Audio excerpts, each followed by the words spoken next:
நம்மளுடைய முத்துசுல்லுமதமன் YouTube channel நேயர்கள் அனைவருக்கும் வணக்கம். பல்வேறு வேலை சுமைகள் இருந்ததன் காரணமாக தொடர்ந்து வீடியோ பதிவு செய்ய முடியவில்லை. நானும் இன்னும் ஒரு 5 நாட்கள் சென்ற பிறகு வீடியோ பதிவு செய்யலாம் என்று இருந்தேன். ஆனாலும் கூட தொடர்ந்து இன்றைக்கும் தொலைபேசி அழைப்புகள் பல்வேறு மாவட்டங்களிலிருந்து பல்வேறு விவசாயிகள், விவசாய சங்கம் இது போன்ற அமைப்புகளிலிருந்து தொடர்ந்து தொடர்பு கொண்டு பேசிக் கொண்டிருந்தார்கள். இது தொடர்ந்து வீடியோ பண்ணுங்க அப்படின்ற மாதிரி. நம்மளுக்கு எவ்வளோ ஒரு பிஸ்னஸில் ஒரு சுமைகள் இருந்தாலும், எவ்வளோ ஒரு விஷயங்கள் இருந்தாலும் அதெல்லாம் அப்பாற்பட்டது. இது என்னுடைய தனிப்பட்ட ஒரு துறை அப்படின்றதுனால எல்லார்ட்டையுமே நம்ம மேலே ஒரு நம்பிக்கை இருக்குது. அதுக்காக தான் நம்ம இன்னைக்கு இந்த வீடியோவில் பதிவு பண்ணுறேன். தமிழ்நாடு மற்றும் புதுவையில் வடகிழக்கு பருவமழை முடிவடைந்து தற்போது ஒரு சீசன்ஸ் வின்டர் சீசன்ஸ்லாம் நம்ம இருக்கோம். ஸோ இந்த வின்டர் சீசன் தமிழ்நாட்டுக்கு எப்படி இருக்கும் அப்படின்னு கேட்டிங்கன்னா, பிப்ரவரி மந்த்தில் சவுத்தன் தமிழ்நாடு பகுதியில் மட்டும் அப்போது லைட் ரெயின்ஃபால் வர்றதுக்கான வாய்ப்புகள் காணப்படுகிறது. ஸோ ஏதாவது ஸ்பெல்ஸ் ஹெவி ரெயின்ஃபால் சர்க்குலேஷன் இருக்கும்னா ஏற்கனவே 3 சர்க்குலேஷன் குமரிக்கடல் வரையும் போயிடுச்சு.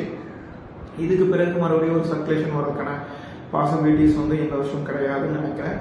ஸோ மார்ச்சில் இந்த வருஷம் முன்கூட்டியே பருவமழை காலத்தில் நம்ம பருவமழை எப்படி மழை பெய்யுதோ அதே மாதிரி மார்ச்ல இருந்தே நம்மளுக்கு கோடை மழை என்று சொல்லக்கூடிய வெப்பசலன இடிமழை சிறப்பாக தொடங்கிடும்.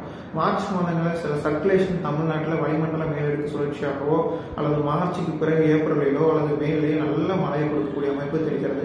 இதனால இந்த வருஷம் பருவமழையை போலவே கோடை மழையை நம்பி நீங்க மார்ச் மாதமே விதைக்கலாம்.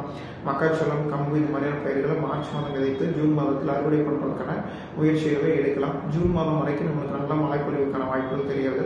ஸோ அதே மாதிரி பார்த்தீங்கன்னா தமிழ்நாடு மற்றும் புதுவையில் இனி வரக்கூடிய காலகட்டங்களில் தொடர்ந்து இது போன்று மழைப்பொழிவுகள் எப்படிப்பட்டதாக இருக்கும். வடகிழக்கு பருவமழை மற்றும் தென்மேற்கு பருவமழை இந்த வருஷம் தென்மேற்கு பருவமழை ஓரளவுக்கு பெட்டராக இருக்கு. ஸோ அடுத்து வரக்கூடிய நார்த் ஈஸ்ட் மான்சூன் சொல்லக்கூடிய நம்மளுக்கு ஓரளவுக்கு பெட்டராக இருக்கும். ஸோ அடுத்து வரக்கூடிய 2 வருடங்கள். ஸோ இதோட இணைந்திருங்கள். தொடர்ச்சியாக நான் ரிசர்ச் பண்ணிக்கிறேன். இந்த வருஷம் எல்னினோவாக வரதுக்கான வாய்ப்புகள் காணப்படுகிறது. நன்றி, வணக்கம்.